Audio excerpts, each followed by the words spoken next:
আপনি express train অথবা local train যেই ট্রেনে যাতায়াত করুন না কেন, ভারতীয় রেলওয়েসের তরফ থেকে 1 জুলাই 2025 থেকে জারি হচ্ছে কয়েকটি নতুন নিয়ম। অর্থাৎ পরের বার ট্রেনে ওঠার আগে অবশ্যই আপনাদের এই নিয়মগুলো জেনে নিতে হবে, অন্যথায় কিন্তু আপনাদেরকে পরবর্তীকালে সমস্যার মধ্যে পড়তে হতে পারে। তো সেই জন্য ভারতীয় রেলওয়েসের তরফ থেকে কি নতুন নিয়ম জারি করা হয়েছে চলুন এক এক করে জানি। বিশেষ করে শেষের দুটো নিয়ম তো আপনাদেরকে জানতেই হবে। তো ভারতীয় রেলওয়ে টিকিট বুকিংয়ের ক্ষেত্রে নতুন পরিবর্তন ঘোষণা করেছে। নতুন যেই প্রকল্পটি নিয়েছে ভারতীয় রেল, সেই প্রকল্প অনুযায়ী এবছরের 15 জুলাই থেকে অনলাইন তৎকাল বুকিং যদি আপনি করতে চান, অর্থাৎ এজেন্টের এবং যার তৎকাল বুকিং হচ্ছে সেই যাত্রী দুজনেরই আধার ওটিপি বা আধার ভিত্তিক ওটিপি প্রমাণীকরণ, অর্থাৎ আধার বেসড ওটিপি অথেন্টিকেশন, ঠিক আছে, এটা বাধ্যতামূলক হয়ে যাচ্ছে।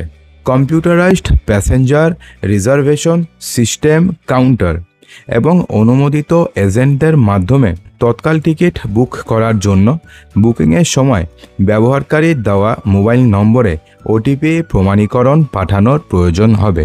অর্থাৎ ক্লিয়ারলি যদি আমরা সংক্ষেপে বলি, সেটা হচ্ছে এজেন্টদের জন্যে, যে এজেন্টরা এখন থেকে যদি ট্রেনের তৎকাল টিকিট বুক করতে যায় তাহলে সেক্ষেত্রে কি হবে, সেক্ষেত্রে তার যে রেজিস্টার করা মোবাইল নম্বরটি রয়েছে আধারের সঙ্গে, সেই নম্বরে প্রথমে একটা মেসেজ যাবে, ওটিপি যাবে, সেই ওটিপি শেয়ার করলেই আপনি তখন তৎকাল টিকিট বুকিং করতে পারবেন, অন্যথায় পারবেন না। সেক্ষেত্রে রেল মন্ত্রক অর্থাৎ রেলওয়ে মিনিস্ট্রি জানিয়েছে যে আগামী মাসের 1 তারিখ থেকে কেবলমাত্র সেই সমস্ত ব্যবহারকারীরা আইআরসিটিসি ওয়েবসাইট এবং অ্যাপের মাধ্যমে অনলাইনে তৎকাল টিকিট বুক করতে পারবেন যাদের আধারের সাথে তাদের অ্যাকাউন্ট লিংক করা রয়েছে।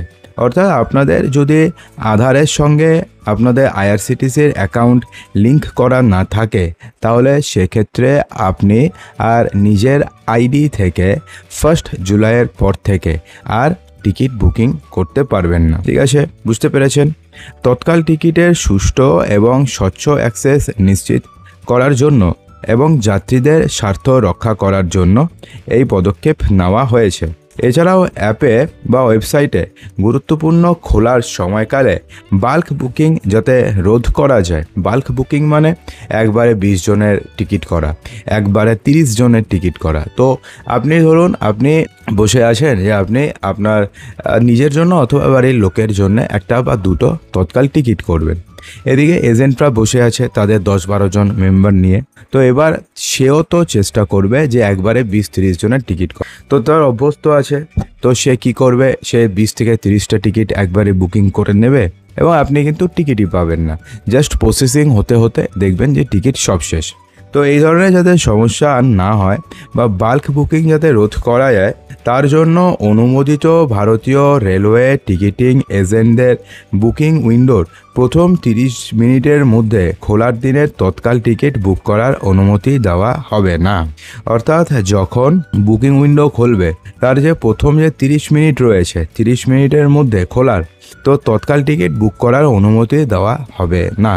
অর্থাৎ যারা যারা বাল্ক টিকিট বুকিং করেন তারা 30 মিনিটের মধ্যে তারা বাল্ক টিকিট বুকিং করতে পারবেন না। এই বিধিনিষেধ কখন থাকছে? সকাল 10টা থেকে সকাল 10:30 পর্যন্ত এসি ক্লাস এবং সকাল 11টা থেকে সকাল 11:30 পর্যন্ত নন এসি ক্লাসের ক্ষেত্রে প্রযোজ্য হবে।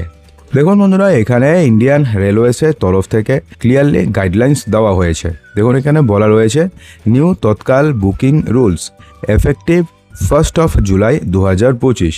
তো বলা হয়েছে যারা আধার ইউজার্স রয়েছে সেই আধার ইউজাররা ফ্রম 1 জুলাই 2025 তৎকাল বুকিং যদি আপনি করতে চান আইআরসিটিসির ওয়েবসাইট থেকে অথবা আইআরসিটিসির অ্যাপ থেকে, সেটা অ্যালাউ হবে যদি আধার অথেন্টিকেটেড ইউজারদের জন্যে। অর্থাৎ আপনি যদি আধার অথেন্টিকেটেড ইউজার না হয়ে থাকেন সেক্ষেত্রে আপনি তৎকাল টিকিট বুকিং করতে পারবেন না।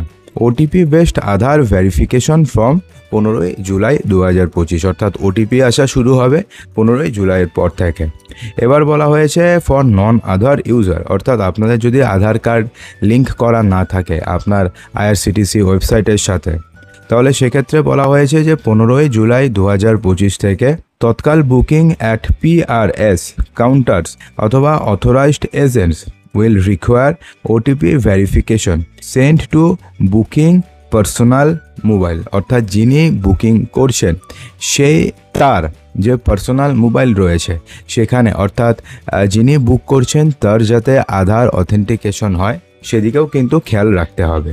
তো বন্ধুরা, আশা করব যে ভিডিওটিতে আপনাদের সমস্ত কিছুই সঠিকভাবে বোঝাতে পেরেছি। যদি ভিডিওটি আপনাদের ভালো লেগে থাকে তো ভিডিওটিকে লাইক করবেন, বন্ধুদের মাঝে প্রচুর শেয়ার করবেন এবং চ্যানেলটিকে সাবস্ক্রাইব অবশ্যই করবেন। তো দেখা হচ্ছে আমাদের আগামী ভিডিওতে আরও কিছু ইম্পর্টেন্ট